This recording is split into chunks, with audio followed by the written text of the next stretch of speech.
നമസ്കാരം എല്ലാ പ്രിയ കൂട്ടുകാർക്കും മലയാളം മനോരമ ശുഭദിനം പരിപാടിയിലേക്ക് ഹൃദ്യമായ സ്വാഗതം. പകർപ്പിന് പരിമിതിയുണ്ട്. കഴുതപ്പുലി രാവിലെ മുതൽ വൈകിട്ട് വരെ അലഞ്ഞെങ്കിലും ഒന്നും തിന്നാൻ കിട്ടിയില്ല. തളർന്നിരിക്കുമ്പോൾ വഴിയിൽ കണ്ട ആടിനോടത് ചോദിച്ചു. പല ദിവസങ്ങളായി നിന്നെ ഞാൻ ശ്രദ്ധിക്കുന്നു. നീ വളരെ കുറച്ച് മാത്രമേ തിന്നാറുള്ളൂ. കൂടുതൽ സമയം വിശ്രമിക്കും. എന്നിട്ടും നീ സുഖമായിരിക്കുന്നു. ആട് പറഞ്ഞു. വിശ്രമമാണ് എനിക്ക് കൂടുതൽ പോഷണം നൽകുന്നത്. പിറ്റേന്ന് മുതൽ കഴുതപ്പുലി ആടിനെ അനുകരിക്കാൻ തുടങ്ങി. കുറച്ച് ഭക്ഷിച്ച് കൂടുതൽ വിശ്രമിച്ച് പതിയെ നടന്നു. രാത്രിയായപ്പോൾ അതിന് വിശപ്പ് സഹിക്കാൻ കഴിയാതെയായി. ഉണർന്നു നോക്കുമ്പോൾ ആട് എന്തോ ചവയ്ക്കുന്നു. അതെന്താണെന്ന് ചോദിച്ചപ്പോൾ ആട് പറഞ്ഞു, ഞാൻ രാവിലെ ശേഖരിച്ച് വെച്ചത്.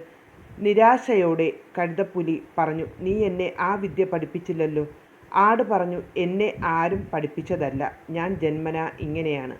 പകർപ്പവകാശം മോഷണം തടയാനുള്ള നിയമം മാത്രമല്ല, അപൂർവതയ്ക്കുള്ള അംഗീകാരം കൂടിയാണ്. ഒന്നും അതുപോലെ പകർത്താനാകില്ല. തനി പകർപ്പെടുക്കുന്ന പുസ്തകങ്ങളുടെയോ പ്രമാണങ്ങളുടെയോ എഴുത്ത് മാത്രമേ പകർത്തപ്പെടുന്നുള്ളൂ. എഴുതിയവരുടെ യഥാർത്ഥ വിചാരങ്ങളോ മാനസിക നിലയോ ഉദ്ദേശശുദ്ധിയോ കഴിവോ ഒന്നും അതുപോലെ ലഭിക്കുന്നില്ല. എല്ലാറ്റിനും തനിമയുണ്ട്. അതെല്ലാം ഓരോന്നിൻ്റെയും പ്രകൃതത്തിനും നിലനിൽപ്പിനും ഉപകരിക്കുന്ന രീതിയിലാണ് ക്രമീകരിക്കപ്പെട്ടിരിക്കുന്നത്. ഒരാൾ എന്തുകൊണ്ടിങ്ങനെ എന്നതിനുത്തരം അയാൾക്ക് പോലും അറിയണമെന്നില്ല. ഞാൻ പണ്ടേ ഇങ്ങനെയാണ് എന്നായിരിക്കും അത്തരം ചോദ്യങ്ങൾക്കുള്ള മറുപടി.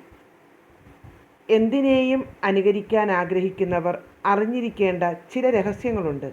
എല്ലാ പകർപ്പിനും പരിമിതികളുണ്ട്. ശബ്ദവും നടപ്പും എപ്പോഴും അനുകരിക്കാനാകില്ല.